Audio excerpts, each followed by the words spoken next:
សួស្តីបងប្អូនមួយទាំងអស់គ្នាសូមស្វាគមន៍សាជាថ្មីមកកាន់វីដេអូរបស់ខ្ញុំហើយថ្ងៃនេះផងដែរយើងនឹងមកនិយាយអំពីជីវប្រវត្តិក៏ដូចជាធម្មពលរបស់ Don Quixote Rocinante ដែលជាប្អូនប្រុសរបស់ The Flamingo ក៏ប៉ុន្តែមុននឹងឈានជើងទៅដល់ការនិយាយអំពីសាច់រឿងរបស់គាត់ក៏ដូចជាកម្លាំងធម្មពលរបស់គាត់ខ្ញុំសូមថ្លែងអំណរគុណដល់បងប្អូនមួយដែលបានជួយ support ខ្ញុំជាច្រើនអ្នកផងដែរខ្ញុំនឹងដាក់ឈ្មោះរបស់គាត់នៅលើវីដេអូមួយនេះហើយខ្ញុំនឹងអានឈ្មោះរបស់គាត់នៅឯខាងចុងវីដេអូហើយសូមសំណូមពរសម្រាប់បងប្អូនថ្មីដែលមកទស្សនាវីដេអូមួយនេះសូមកុំភ្លេចជួយចុច Subscribe ដាក់សញ្ញាកណ្ដឹងដើម្បីទទួលបានវីដេអូអំពីខ្ញុំថ្មីក្រោយទៀតផងដែរនិយាយរួមទៅ Rocinante ឬក៏ Corozan គឺជាកូនពៅនៅក្នុងក្រុមគ្រួសារ Don Quixote ដែលធ្លាប់រស់នៅឯ Marichuelo Marichuelo គឺជាកន្លែងដែលពួក Celestial Dragon រស់នៅហើយចាប់ទុកខ្លួនឯងនឹងគឺជាទេវតាហើយមើងងាយមនុស្សធម្មតាខ្លាំងមែនទែនឪពុករបស់ Corozan គាត់ឈ្មោះថា Don Quixote Homing គាត់មានចិត្តសប្បុរសហើយគាត់មានអារម្មណ៍ថាការរស់នៅក្នុង Marichuelo នឹងវាអត់មានន័យអ្វីសោះហើយដូចជាការបាត់បង់សេរីភាពអញ្ចឹងគាត់ក៏ចង់រស់នៅដូចជាមនុស្សធម្មតាវិញដោយសារតែគំនិតចម្លែករបស់គាត់ទើបក្រុមគ្រួសារ Don Quixote ក៏សម្រេចចិត្តចាក់ចេញពី Marichuelo មករស់នៅក្នុងចំណោមមនុស្សធម្មតាវិញក៏ប៉ុន្តែរឿងរ៉ាវមិនបានបញ្ចប់នោះទេជីវិតក្រុមគ្រួសាររបស់ Don Quixote ត្រូវបានផ្លាស់ប្រែ180ដឺក្រេពួក Celestial Dragon មានការមិនអស់ចិត្តនិងការខឹងសម្បារចំពោះការចាក់ចេញរបស់ Homing ក៏បានបញ្ជូនទាហានទៅតាមប៉ត្រីតក្រុមគ្រួសាររបស់គាត់ទីបំផុតម្ដាយរបស់ Corozan ក៏ត្រូវបានប៉ត្រីតដោយសារទាហានទាំងនោះហើយ Corozan និងបងប្រុសរបស់គាត់ The Flamingo ក៏ក្លាយទៅជាក្មេងកំព្រាម្ដាយរស់នៅយ៉ាងវេទនាការបាត់បង់ម្ដាយនិងជីវិតដ៏លំបាករបស់ពួកគេដែលត្រូវបានជួបប្រទះនេះធ្វើឲ្យ The Flamingo ក្លាយទៅជាមនុស្សដ៏ឃោរឃៅនិងពោពេញទៅដោយកំហឹងគាត់ស្អប់ពួក Celestial Dragon និងពួកមនុស្សលោកដែលបានធ្វើបាបក្រុមគ្រួសាររបស់គាត់ចំណែកឯ Corozan វិញទោះបីជាគាត់ឆ្លងកាត់រឿងរ៉ាវអាក្រក់ប៉ុណ្ណាក៏ដោយដូចគ្នាទៅនឹងបងប្រុសរបស់គាត់ក៏ប៉ុន្តែចិត្តរបស់គាត់គឺនៅតែបរិសុទ្ធដដែលគាត់មិនបានក្លាយទៅជាមនុស្សអាក្រក់ដូចជាបងប្រុសរបស់គាត់នោះទេនៅក្រោយមកទៀត The Flamingo បានបង្កើតក្រុមចៅសមុទ្រដែលមានឈ្មោះថា Don Quixote ហើយ Rocinante របស់យើងក៏បានចូលរួមជាមួយនឹងក្រុមបងប្រុសរបស់គាត់ដែរនៅក្នុងក្រុមនោះ Rocinante ក៏ត្រូវបានគេស្គាល់ថាជា Corozan សពថ្ងៃក៏ប៉ុន្តែ Corozan ក៏ជាមន្ត្រីជាន់ខ្ពស់ម្នាក់ផងដែររឿងនេះក្រុមចៅសមុទ្រផ្សេងទៀតរបស់ Don Quixote មិនបានដឹងអំពីរឿងដែល Corozan គឺជាជនបង្គាប់របស់កងទ័ពជើងទឹកនោះទេគាត់បានចូលរួមជាមួយនឹងក្រុម The Flamingo ដើម្បីស្វែងរកព័ត៌មានសំខាន់និងព្យាយាមបញ្ឈប់ The Flamingo ដែលអាចនឹងបង្កគ្រោះថ្នាក់ដល់ពិភពលោកនឹងឯង Corozan គឺជាអ្នកប្រើប្រាស់ធម្មពលពីផ្លែឈើបិសាច Ganigani no Mi ពីអំណាចនៃផ្លែឈើបិសាចនេះគាត់អាចបង្កើតសំឡេងស្ងាត់នៅក្នុងរង្វង់មួយនៅពេលដែលគាត់ប្រើប្រាស់ធម្មពលនេះគ្មាននរណាម្នាក់អាចឮឬក៏អាចដឹងថាគាត់និយាយអ្វីឬធ្វើអ្វីនោះទេធម្មពលនេះបានជួយគាត់យ៉ាងច្រើននៅក្នុងការបំពេញបេសកកម្មជាក្រុមចៅសមុទ្ររបស់គាត់ដើម្បីធ្វើជាកិច្ចសម្ងាត់រឿងមួយទៀតដែលមានទំនាក់ទំនងសំខាន់នៅក្នុងសាច់រឿងក៏ដូចជាប្រវត្តិសាស្ត្ររបស់ Rocinante គឺទំនាក់ទំនងរបស់គាត់ជាមួយនឹង Trafalgar de Law កាលនោះ Law ត្រឹមតែជាក្មេងម្នាក់ដែលត្រូវបានផ្ទុកជំងឺដល់កាយសាហាវដូចកើតភ្លឺមកទេបងប្អូនគេប៉ាន់ស្មានថាគាត់អាចរស់នៅបានត្រឹមតែប្រហែលខែទៀតតែប៉ុណ្ណោះបន្ទាប់ពី Corozan បានដឹងអំពីរឿងនេះធ្វើឲ្យគាត់អាណិត Law ជាពន់ពេកក្រៃគាត់បានរកអស់សមត្ថភាពដើម្បីស្វែងរកវិធីព្យាបាល Law Corozan បានលើដំណឹងអំពីផ្លែឈើបិសាចដែលមានឈ្មោះថា Ope no Mi ដែលមានសមត្ថភាពព្យាបាលជំងឺគ្រប់ប្រភេទហើយថែមទាំងអាចធ្វើឲ្យអ្នកដែលហូបផ្លែឈើនោះក្លាយទៅជាគ្រូពេទ្យដ៏អស្ចារ្យថែមទៀតផងគាត់បានផ្ដាច់ប្ដូរទៅលួចផ្លែឈើនោះពីក្រុមចៅសមុទ្រផ្សេងទៀតហើយបាននាំយកវាមកឲ្យ Law ឆីក៏ប៉ុន្តែដោយសារតែឧបទ្ទវហេតុនេះហើយ Law បានហូបផ្លែឈើនោះដោយចៃដន្យទៅវិញបើទោះបីជាយ៉ាងណាក៏ដោយ Rocinante ឬក៏ Corozan យើងក៏នៅតែបន្តមើលថែ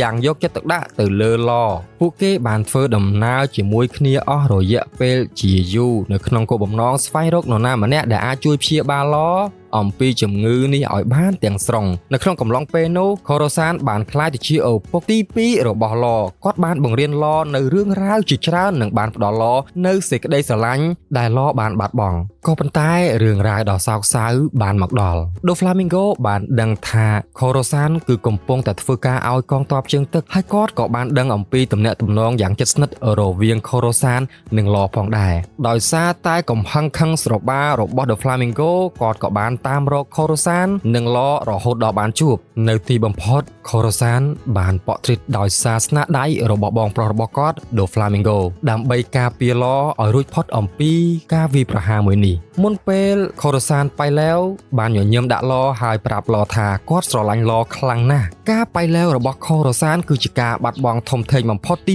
2របស់ឡហើយវាបានបន្សល់ទុកនៅស្នាមរបួសក្នុងចិត្តរបស់ឡរហូតដល់សពថ្ងៃក្រោយមកទៀតឡនៅតែបន្តរស់នៅហើយគាត់បានបង្កើតក្រុមចៅសមុទ្រដែលមានឈ្មោះថា Hard Pirate គាត់នៅតែចងចាំនៅរាល់អ្វីដែលខូរ៉ូសានបានធ្វើចំពោះគាត់ហើយគាត់មានបំណងសងសឹកជាមួយនឹងដូហ្វ្លាមីងហ្គោចំពោះការប៉ក់ទ្រីតរបស់ខូរ៉ូសានឡបានក្លាយជាសម្ព័ន្ធមិត្តដ៏សំខាន់របស់ Monkey D. Luffy នៅក្នុងការប្រយុទ្ធប្រឆាំងជាមួយនឹងដូហ្វ្លាមីងហ្គោនិងផ្ដួលរំលំអំណាចរបស់គាត់នៅ Dressrosa និយាយសរុបរួមទៅដុងគីហូតេរ៉ូសេណានតេគឺជាតួអង្គម្នាក់ដែលមានទឹកចិត្តល្អសុខចិត្តលះបង់ជីវិតខ្លួនឯងដើម្បីការពារមនុស្សដែលខ្លួនឯងស្រឡាញ់គាត់គឺជាវីរៈបុរសម្នាក់ដែលលាក់ខ្លួននៅពីក្រោយភាពស្ងប់ស្ងាត់ហើយបើទោះបីជាគាត់បានប៉ក់ទ្រីតទៅហើយក៏ដោយក៏កេរ្តិ៍ឈ្មោះរបស់គាត់និងឆន្ទៈរបស់គាត់នៅតែបន្តរស់នៅក្នុងចិត្តរបស់ឡ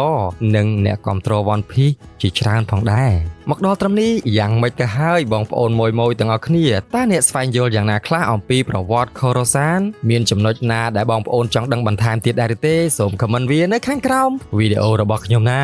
នៅមិនទាន់ចប់នោះទេឥឡូវយើងមកនិយាយលម្អិតអំពីសមត្ថភាពរបស់ដុងគីហូតេរ៉ូសេណានតេវិញម្ដងខូរ៉ូសានមិនមែនជាអ្នកប្រើប្រាស់ហាគីនោះទេក៏ប៉ុន្តែគាត់មានសមត្ថភាពពិសេសពីរដែលគួរឲ្យយើងកត់សម្គាល់នោះគឺសមត្ថភាពពីផ្លែឈើបិសាចនិងជំនាញប្រយុទ្ធដ៏អស្ចារ្យរបស់គាត់ទី1ថាមពលពីផ្លែឈើបិសាចរបស់គាត់គឺ Nagi Nagi no Mi សមត្ថភាពបង្កើតភាពស្ងៀមស្ងាត់ឬក៏ soundproof feel នេះគឺជាសមត្ថភាពដ៏សំខាន់របស់គាត់អាចបង្កើតរង្វង់នៃភាពស្ងៀមស្ងាត់ដែលក្នុងរង្វង់នេះគ្មានសំឡេងអ្វីអាចឮទាំងក្នុងនិងខាងក្រៅចូលមកនោះទេ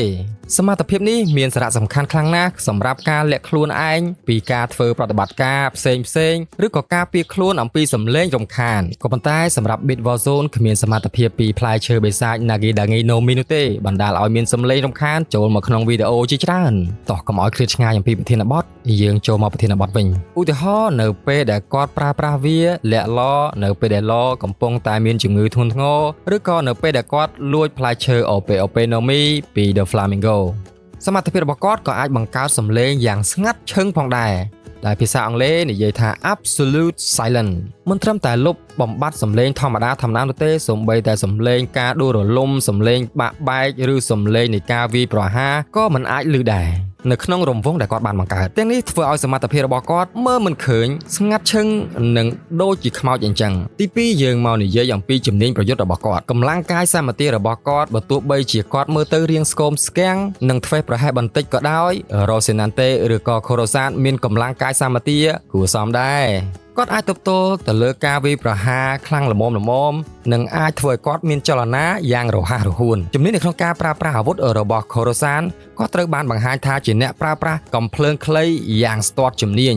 គាត់បាញ់បានត្រង់និងរហ័សក្រៅពីនេះទៀតគាត់ក៏ចេះប្រើប្រាស់កំបិតផងដែរនៅក្នុងការប្រយុទ្ធរយៈពេលជិតល្បឿននិងភាពរហ័សរហួនរបស់គាត់គួរសមអនុញ្ញាតឲ្យគាត់បើកការវាយប្រហារនិងផ្លាស់ទីបានយ៉ាងឆាប់រហ័សជាពិសេសនៅពេលដែលគាត់ប្រើប្រាស់ថាមពលពីផ្លែឈើបិសាចរបស់គាត់អាចលាក់កំបាំងសម្លេងថែមទៀតផងបើទោះបីជាគាត់មិនមែនជាអ្នកប្រយុទ្ធដ៏ខ្លាំងក្លាក៏ដោយខូរ៉ូសានក៏ប៉ិនប្រសប់នៅក្នុងការប្រើប្រាស់ស្ថានភាពជុំវិញខ្លួននិងសមត្ថភាពរបស់គាត់ដើម្បីទប់ទល់នៅក្នុងការប្រយុទ្ធផ្សេងគាត់ឆ្លាតវៃនៅក្នុងការប្រើប្រាស់ភាពស្ងៀមស្ងាត់ដែលធ្វើការវាយប្រហារឲ្យគូសត្រូវបានដួលដោយមិនដឹងខ្លួនបើនិយាយអំពីភាពធន់របស់គាត់វិញគាត់អាចស៊ូទ្រាំនៅក្នុងការឈឺចាប់បានគួរសមដូចជាពេលគាត់ប្រឈមការវាយប្រហារពី The Flamingo ជាច្រើនដងដើម្បីការពារឡគាត់នៅតែបន្តឈររហូតដល់ដង្ហើមចុងក្រោយ រ៉ូសេណាន់តេគឺជាមនុស្សដែលឆ្លាតវៃនិងមានយុទ្ធសាស្ត្រល្អៗជាច្រើនគាត់តែងតែរៀបចំផែនការបានយ៉ាងម៉ត់ចត់ដូចជាផែនការរបស់គាត់នៅក្នុងការទៅយកផ្លែឈើអូពេណូមីឲ្យល្អអញ្ចឹងនិយាយរួមទៅគាត់ចេះប្រើប្រាស់បរិស្ថានជុំវិញខ្លួនបានល្អ